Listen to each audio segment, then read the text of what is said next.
Welcome to the podcast where we will discuss what strategies can a PE teacher deploy to ensure that pupils are engaged and on task, appropriately challenged, and included, and their voice is heard. So, what is on task? So, on task is the time spent engaged in motor and other related activities where achieving learning outcomes are possible. Uh, they're tasks that require time. Some are productive, such as giving the pupils instructions and feedback, but making sure that you keep them brief so they don't get bored and disengage. However, there are some tasks that are non-productive also, such as changing and waiting in line. Managing time is really important within a PE lesson, as you don't have much time, to be honest. So before a lesson, you'll need to make sure that you have planned the session ready for the pupils, so you know what activity they'll be doing. You'll know if you need any staff for assistance, and also which equipment you'll need, and also where you'll be, you know, conducting the lesson. So will it be done in a sports hall or will it be done in the AstroTurf? Uh, Upon entry into the lesson is where most time is actually wasted, as they're trying to hand in their valuables, get registered, and also change. So what we'll do is try and get them to hand in their valuables upon arrival.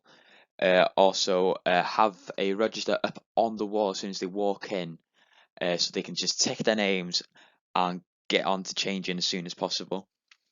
As soon as they've done all that and we walk in and get them ready for the lesson, to properly begin, we'll establish the objective of the lesson to them, and during the lesson also we'll help give them instructions and support them if they need any guidance throughout.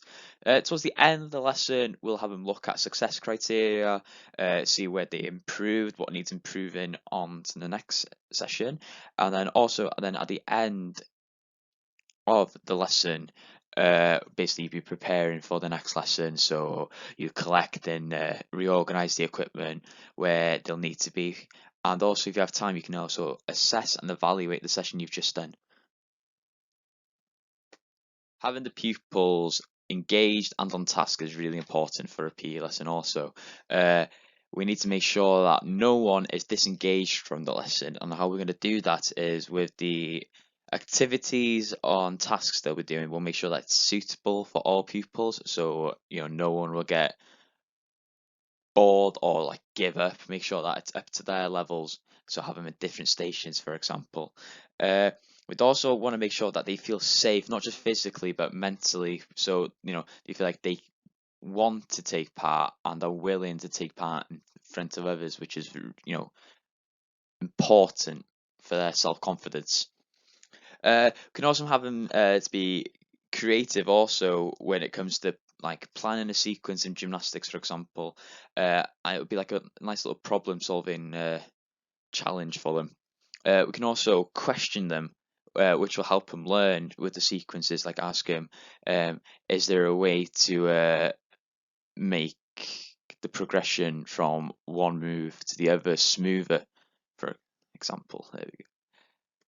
Before we can appropriately challenge a pupil, we need to understand their abilities in the sport we are doing. So once we figure out their ability, we can then use cognitive structuring to find out which activity within the sport we could get them to do in order to be challenged and able to improve their skills, whether it's simple or complex. Why would we do this? Like I've just said, we'd want them to improve in the skill and in the sport, so we can have them improve on their forward roll. And once they've worked on their forward rolls, we can then move on to a cartwheel, for example. Just little steps until they get better and better, basically. We'd have them more engaged if they're doing something challenging, but not too challenging, as they will want to, do better every session and become a better version of themselves, really. And obviously, most importantly, they will enjoy from being challenged, which is what we want. Having all pupils included in the lesson is really important, and how we'll do this is do activities that will get all the pupils involved. So using cognitive structuring again to figure out which activity is right for them, whether it's complex or is it simple. Highlighting the pupils' achievements within the lessons, no matter how small they are, like I've mentioned before, it's also really important, especially if you highlight it to them, they'll know that they've done well.